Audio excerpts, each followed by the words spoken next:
recording now.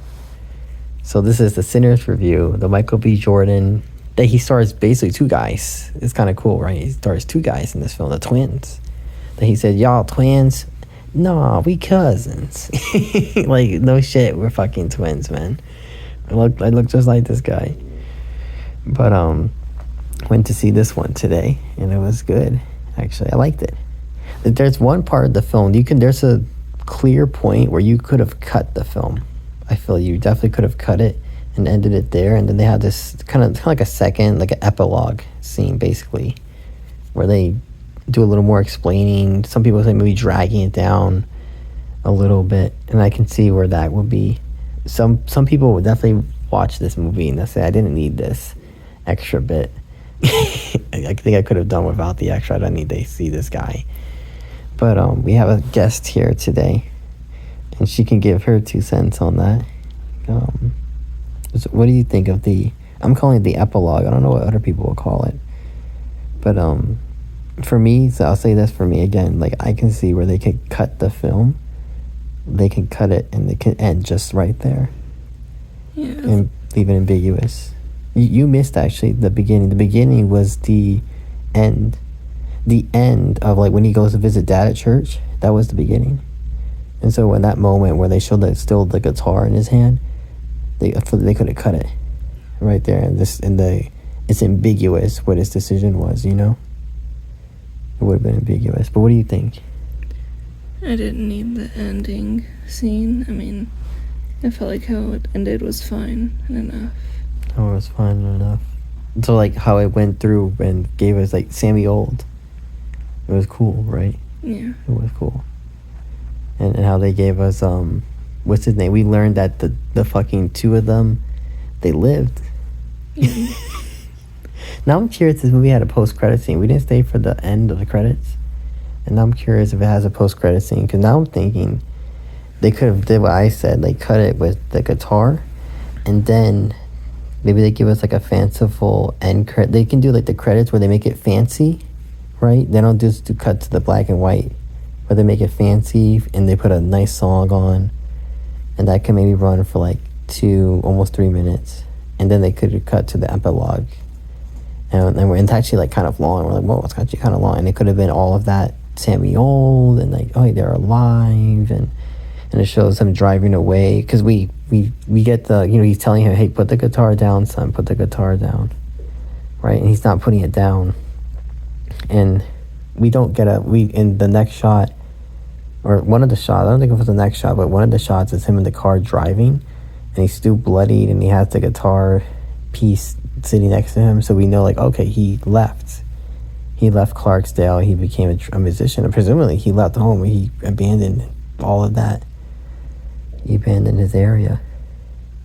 I kind of like with this film they show the reality of sharecroppers, because they're not, and the sharecroppers are tied to the land in a way, they have to meet their quota, so in a way it was like slavery still, and they even mentioned the film Jim Crow, the word Jim Crow, because like slavery was abolished technically, but then they had the era of the Jim Crow rules and these segregation rules and so on and so forth, and part of that was the sharecropping, and so they were still tied to the land, and you still had to.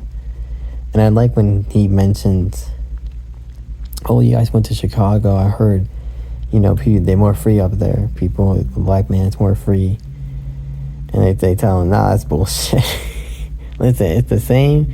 It's just tall buildings. People still hate you. They still give you shit and all this, and don't get it twisted. Like, it's up north is still prejudice, still hatred up there, and stuff. But it was a nice film. I like that sort of highlighted the culture, the blues music. This is kind of like the birth of blues, is it? Around this era of the United States and the South. This film takes place during the Great Depression. It's 1932 in Mississippi.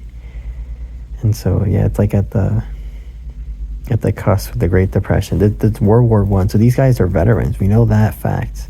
We know they've been gone for 7 years. So not a decade, but a good amount. They've been gone for a while, right? 7 years. Presumably they've been in Chicago and other places, perhaps doing whatever it is that they do. And how do you call? And we know they're veterans too. They were soldiers and they fought on the First World War on the front. They mentioned the German trenches and all that, and how do you call? And they were known in their town. They were known, I guess, as like the sort of the gangsters of the town, of the area, presumably. So they were the main head honcho guys. Smoking Stack, that's what it was. Smoking Stack. And Stack's the one, like one of the brothers is definitely, he's more, I guess, more cautious. He's more grounded. He's more about the money, I guess. The other brother, like, because the one brother, he said, listen, like, he understands maybe appearances more. You gotta be a little nice. It's a grand opening. Be a little easy with these people because they're accepting like company scripts and these other faux money.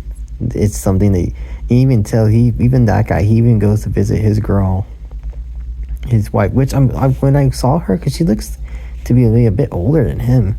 So I'm thinking maybe it's like a relative that he's visiting or something.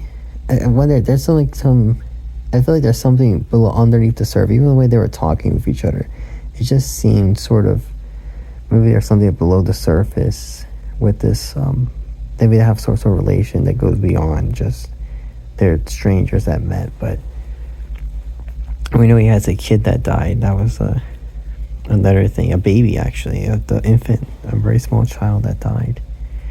And there's a little memorial to them in the yard of this woman's home / shop, because she even sells, and because he comes in and she's selling like her like black magic type stuff, right?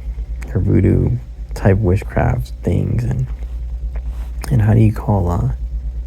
She gets handed this money, and he's like, "What is that shit?" He gets pissed with her, like, "What is this? You know, you need real fucking money. What is this?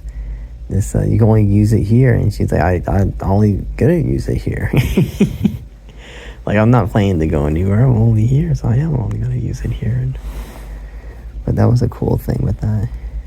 And then the vampires, they like music, I guess. I don't quite get the connection of, like, the vampire guy, he's obsessed with the kid and the music playing because... well, I guess they explained it in the film in the beginning, like, the person that the music can heal and it can allow you to see the ancestors and stuff. He wants Sammy. I guess he doesn't care about anybody else, really. But he said, I do need that kid. I need that kid because he wants his story. Because if he bites him and he becomes a vampire, if he turns him into a vampire, then they get to hear all the music and all the... I remember when I saw the trailer, and given the time period, I was thinking maybe it's like there could be some... Because I feel like it's almost a given there could be some racist group of people type thing.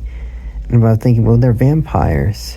But what's it going to be, like a bunch of white vampires? And they're, like, wanting black blood? Like, but no, I like that it's actually not that. The vampires, he's old. This vampire guy is old. And that's why he has, like, this old Spanish galleon type money. And he says, like, it's real gold, right? It probably is real gold, actually. And because he's, like, super fucking old. He's been alive forever. But, how do you call...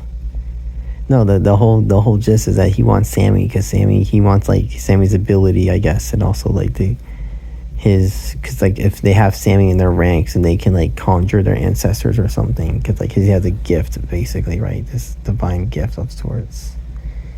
And so, I'm going, babe. Yeah, all good. But how do you call it? But we learned from one of the... Oh my god, he bites one of the guy, because and this is actually unrelated. This vampire guy just so happens to... I think so, actually. Maybe it was a coincidence, but I think it might have been a coincidence that he just so happens to stumble upon this guy that I guess he's also like a dirt poor. He got this house in the middle of a... Presumably he's a sharecropper too, you know. This guy's also the same boat. I'm also poor and not really living life to the fullest. And they have a baby too. There's even a baby crib inside. He's got his wife there. They have a baby. But yeah, there's like how do you call? He's got a clan outfit in there and fucking... he was on the run. He was running away. The vampire was running away from the Choctaw. They tell him there's no Choctaw around here. But sure enough, yeah, there's some some indigenous people. They do show up actually, and the guy, he tells him like, listen, you let him into your home. I gotta tell you, it's not a real. It's more sinister. But I like that he doesn't waste time trying to be a hero. He says, well, you know what, may the Lord help you, blah blah blah, and because this guy telling him that sun's about to go down, and one of the other dudes, he says like, come on, let's get out of here before while we still can. Don't waste your time with that shit. And so they get out of there. They do that. They get out. They leave, and she's like calling her husband like, hey baby, where are you? And their house is so dark for whatever reason. The home is like completely blacked out, and when she, how do you call, not he, yeah, when actually it is she, not he, because when she makes her way around the corner towards the bedroom, there her husband is, and he turns. We actually see this in the trailer. We get a lot of exposure in the trailer. Actually, my girlfriend brought this up. She mentioned that it would have been cool had how do you call, had the trailer maybe been a little more ambiguous, and we didn't get so much exposure, like what's to happen. Like one of the brothers gets bit, for instance, right? And we know he turns because in the trailer, he's acting erratic, and the lady said like, that's not your brother, and so we know like, something there happens. And even from the trailer, you can get that they're vampires, and maybe it would have been cool if we didn't get that that sort of hint that they were vampires, and that maybe they were, because this movie's called Sinners. I don't even know why it's called Sinners necessarily. I guess the brothers are big time sinners. They are sinning a lot and stuff. And there's even a moment in the film, because they invited the kid out. This is kind of funny, right? They invited the kid out to to do the juke joint stuff with them. But then one of the brothers, I think it was the one that's more, yeah, it is. It's the one that's more sound, or more, not necessarily more sound mind, but he's like more serious. He's definitely the more cautious brother, the less reckless brother, I guess. He says to him like, you better, how do you call? He basically threatens the kid. Like he threatens the kid's own agency. Like who gets, like, I guess, in some sense you can get where it's coming from a point of love, where he doesn't want him to go down this awful route, because he tells him there's this town, and I think there's a real town in Mississippi too, it's called Mount Bayou, and it's like a black founded town, and but he said like they're not allowed to live there, they're not allowed to, I don't even think they're allowed to visit there, and the reason being because their dad was like really evil or something, and he said the guy that runs the town said, oh, your dad's evil he gave you his evil and stuff, and so he tells like the kid, he wants the kid basically to not have that bad reputation that they have, right? And so that's essentially the gist of it. But he goes about telling him this, I guess, in a more brutal and mean way, basically like, you have no agency, you cannot ever step foot in here, I don't want to catch you going to any juke joint and doing this stuff. So yeah, it's like a conflicting. What do you think of it? Do you get what I'm saying with it? I was like, you can tell it's from a point of love, in a way, like a hard love, basically. Tough love. Yeah, tough love. Really, because we just like straight up just threatening him, like being like, I'm gonna kill you. Like he even puts a gun in his face, I'm gonna fucking kill you. Yeah. Because he said, just go ahead and kill me then. Oh, he says that to him. Yeah, because he's not letting him to get to what point. Like live life on his own terms. Yeah, if you're gonna hunt me down and kill me, you might as well just do it now, because I'm gonna pursue my dream. Gonna pursue my dream. And he did pursue his dream, right? He didn't. Yeah. I guess with his dream, he didn't tell him not to put down the guitar, right? He just said like, don't. But I guess he did in a way, because like, he's if playing. I catch you, I'm gonna catch you playing not church music, but like playing music in these type of environments, and you're drinking. Because what did the kid do? He goes there. That probably was his first drink, maybe that drink that the lady brought him, right? And then that when he has sex with the one girl, that probably was his first time. So like already he commit 2 sins, right? And I don't know if he smoked something. Probably maybe he had a cigarette. Like, oh my gosh, Kid, the kid's breaking because they call him preacher. They call him, what do they call him, preacher's son or something like that. Like a little Sammy, that's his nickname. It's and he's young though. He's really young, and his dad's the preacher, and for the community. It's how do you call? But what was I thinking? Oh my god, I'm losing my train of thought. But yeah, the kid, he does. We get to see Sammy old. We get to see him old, and we know that the one vampire guy scratched him across the head. So when we see him old, he's got the iconic scar on his head, on his face, the scratches, and the one gentleman, he's got like his bodyguard, and his bodyguard disappears from the scene. I don't know why he lets these people in, but then he doesn't. Or maybe he was like the bodyguard. Maybe he had him at the door, I guess. Or something. Maybe that's what it was. And even the bartender guy kind of disappears from the scene too, after he gets a look at the lady's face, and because he sees her teeth, and that's like, oh, holy shit, that's unsettling. But yeah, when you just know like something's up when he says, oh, like it's okay, they can come in, and like, oh no, it's the vampire. But I wasn't expecting to be Michael B. Jordan and the girl vampires. I wasn't expecting that, so it was a nice little surprise. They're like, oh, they lived. They didn't die. Because I didn't notice that there was a scene that she ran away, but I would have thought she came back, right? So that was a nice way they did it. And then with Michael B. Jordan, he comes. I thought it was the kid that stabbed. I thought it was the kid that stabbed him, but no, but I guess it makes sense that it was, he kind of resigned himself to its fate in a way, I guess. But he does take one last swing at him, and he hits him with the guitar, and that kind of even stuns all the other vampires. And Michael B. Jordan, he comes by as the more, what's it called? As Smoke. That was the brother that's the more cautious brother, Smoke. He comes by and he stabs him. Fuck. And and that kind of, and then the other ones, they catch on fire, but this one, I guess he's older, more senior one, of course, he like takes a while to actually catch on fire for some reason. And then he even gets to go out in style. He turns into like a flaming tornado that shoots up into the sky. I said, wow, he even gets like a better farewell finale than the other one. The other one's kind of, they wants to burn up immediately, actually. They didn't really get all that fun stuff. But the other, not him. And then what was I thinking of in my head? What was I thinking of? Was I? The clan. The clan? Yeah, the clan scene towards the end. Did we need the clan scene? Not really.